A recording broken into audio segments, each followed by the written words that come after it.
Hey, Mantas, we're going to talk about Africa, the Africa trade notes that's in front of you. Africa is the second largest continent on Earth. You can see most of the other major countries that we know of can fit inside Africa. How many countries can fit into it? 13.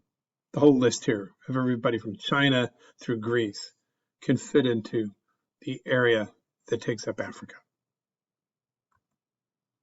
Now, the climate of Africa varies a lot. Everything from the Sahara, the Sahel, savanna, to the rainforest. You can see where these different parts are on the map.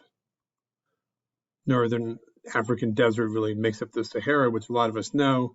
The Sahel is the strip of land dividing the desert from the wetter areas of the savanna, which is like these open grasslands, and the rainforests, which are certainly something we know of Africa as well.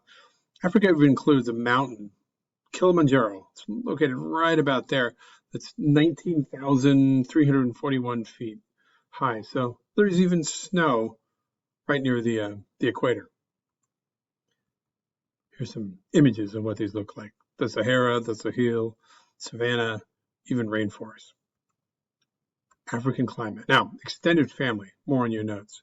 Father, mother, children, and close relatives in one household. It's very typical for Africa. Ancestors, those who came before, obviously.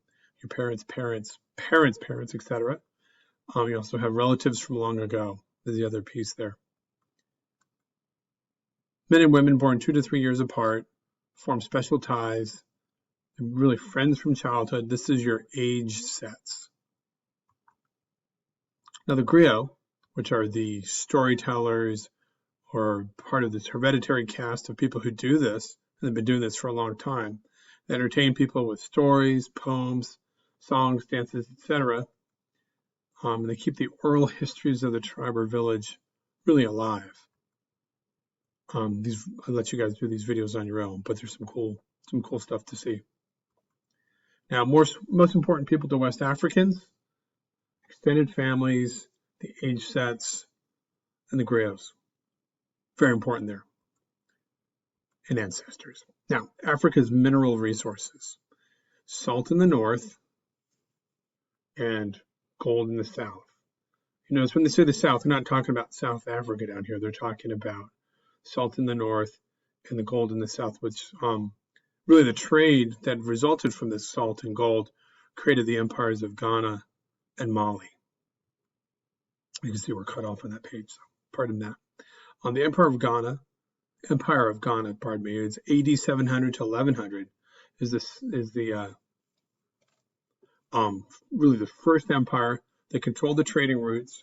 Powerful armies gained lands, and really the decline came about because of invasion, overgrazing, and sort of internal rebellion.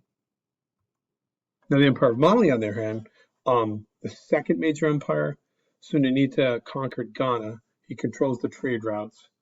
And the decline of this was because of poor leadership. The empire was too large. Areas declared independence. It's a lot of space here. It's basically like controlling California, controlling Pennsylvania. There's too much real estate between those two areas. Ghana and Mali similarities. Both empires developed due to the Niger River. You also have food was plentiful, but in the major trading centers, because of the trade routes that passed through the empires. So they could always kind of add on a little bit of, tax to get people through there.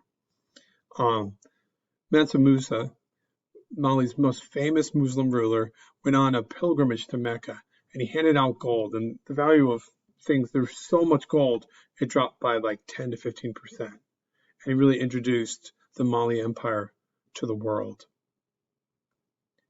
Islamic cultural growth, trans-Saharan trade. The Berbers, which were North Africans, they brought Islamic religion to this area. Trade eventually controlled everything there, and they brought growth in, Islamic beliefs, ethics, and laws.